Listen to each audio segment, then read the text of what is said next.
What is going on, everybody? Welcome back to the channel. Thank you so much for watching and supporting. We've got a great video for you guys today. We're going to be going over the 11 biggest scams you can run into as a driver. Now, before we jump into this video, we wanted to give a shout out to our sponsor, Solo. Solo is a phenomenal app. It gets you guaranteed earnings, and it is packed full of tons of other features.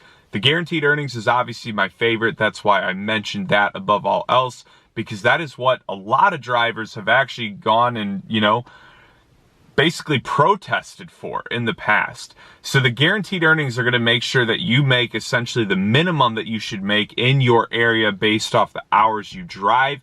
It's like the guarantees that Uber often gives for X amount of rides in a week, except you can get it every single day. So check it out, guys. There's a link in the description below, and you can get 15 bucks just for signing up. Alrighty. The number one scam we've got for today is the phone call from Uber. I ran into this a few times. Man, these people drive me crazy, but essentially you will accept a ride from a passenger, and when you're on your way to pick them up, you'll get a phone call from someone saying they work for Uber. They're going to ask you to cancel the ride and claim that you can still be paid. They might also say that they have some type of need for accommodation, and that's why they did this. After you cancel the ride, then they will ask for all your information, your email, your password, and then eventually a confirmation code. Once done, they're going to change all of that and take all the money you've made so far. So, obviously, it's apparent to me and most of you that that's a scam, and the number one rule is just never give out your information.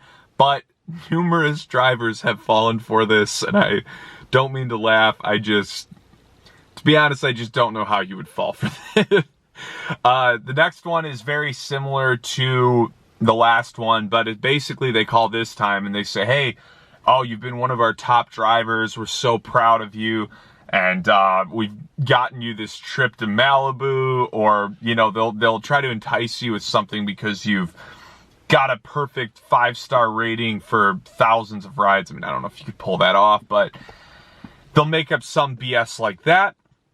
Then it's the same thing. They ask for the account information, and then they get into your account once you give them that confirmation code and cash out, baby. The next one, I actually had this happen to me before, very frustrating, but they cancel mid-ride. So essentially you pick up the passenger while you're on the way, the passenger will cancel. And if you as the driver are, unlucky enough, you might not notice. You will only find out once they've actually left, and you can't end the journey. The scammer basically earned a free ride unless they canceled it too late, and they might still pay a small amount. But if it was a far ride and you really just didn't notice, it could easily happen. And it happens to a lot of drivers because sometimes they use, different apps for navigation, and they're talking or the music's loud and they don't see the little banner notification saying the ride was canceled. Easiest way to avoid this, just make sure your phone isn't on vibrate, and then you should hear the notification even over your Bluetooth or your Apple CarPlay or whatever that the ride was canceled. Then you can turn and beat the living piss out of them in the back of your car. Just kidding, don't do that. But then you get to have some fun with them and call them out for being a cheapskate. Alrighty, taking someone else's ride. I've also ran into this as well. In my situation, I don't think the guy actually realized he did it. He was one of the most drunk human beings I've ever seen. I pull up, hey, is your name Sam? And he just flops into the back of the car.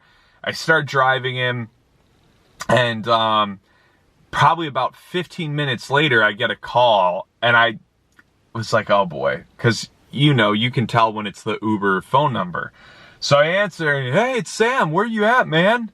Says you're driving away from where we're at. And I was like, oh crap. And I was like, wait a minute. So I look back at this guy who's just unconscious practically. I was like, yo, are you Sam? And he's just drunken, slurring. It was so bad. And so essentially I drove the drunk dude back to the area I picked him up at. I had to pull him out of my car.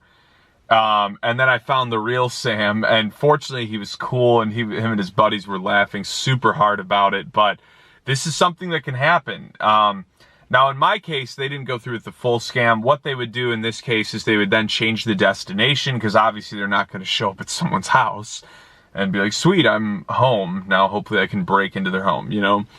The next one is asking to be dropped off at a different location. Your passenger asks you to first go to a location in the app, you know, with the destination they put in that's pretty close. Then they ask you instead to get dropped off somewhere else that's relatively close still, and just, you know, they're like, hey, you're still getting paid, don't sweat it. And then they can report that you got lost on the way, and they can get refunded, and you can essentially lose the money on that ride. So, you know, this is where a dash cam comes in handy, obviously, but also just don't really trust people, you know, is the main thing. Just be like, oh, okay, well, tell you what, let me change the destination in the app, and then we can do that. But a lot of times they'll want you to do it. No, don't worry about it. It's no big deal. Don't do it. The additional passenger scam, this is where they're going to try and cram in more than the legal amount of people in your car. This is especially dangerous if you have a larger vehicle and they should have requested Uber XL. The main reason to not do this if you have a sedan is simply because it's illegal. So maybe this isn't really a scam. It's just like people asking you to kind of bend the rules. Main rule of thumb is don't do it. Then there's the surge scam. So everybody knows what it is at this point. Sometimes people will try to avoid this by requesting a ride outside the surge area and then calling you once you have accepted the ride and saying that they're actually somewhere else, right in the middle of the surge. Cancel the ride if that happens. Report it to Uber. They're not allowed to do that. The one thing I'll respect, I have had people before that have literally walked like 2 miles to be outside of the surge, and more power to them for doing that, right? False claims. So after you've finished your ride, later you've been told by Uber that you're being investigated, and someone claims that you were speeding or falling asleep at the wheel, or that your vehicle was disgusting. Again, dash cams, guys. This is why you have a dash cam, is to avoid this scam. Next one is cash for a tip. The rider will ask the driver if they could give them a certain amount of money in tips in exchange for the driver giving half of that back in cash. The rider then leaves without ever intending to tip the driver on the app. Again, you got to be kind of naive to actually do this.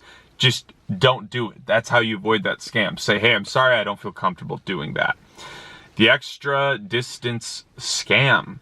Driver takes the user to their intended destination, and then the passenger requests they get dropped off just a little bit further. They may even say that they'll tip you more or throw you some cash for the hassle. But generally that might be far lower than what you would have gotten paid on the app. Always drop your passengers off at the destination they requested, and don't do those little extra favors. People are shady. Going to the wrong destination. The rider may have started their journey at X area, asking to be dropped off at a destination, you know, that they put into the app. When you arrive, they will claim there was some mistake and they are actually meant to be dropped off at other said location. They will then request you take them the extra distance, claiming they had no idea of the mistake. Very similar to the last one. Again, always drop people off where they had put in the app. So that's our 11 biggest scams, guys. I hope you guys enjoyed this and found it informative. Hopefully you avoid getting scammed like all of our grandmothers by the Nigerian princes of the world. Definitely check out Solo, linked in the description. Get hooked up with those guaranteed earnings today, and I will talk to you guys soon.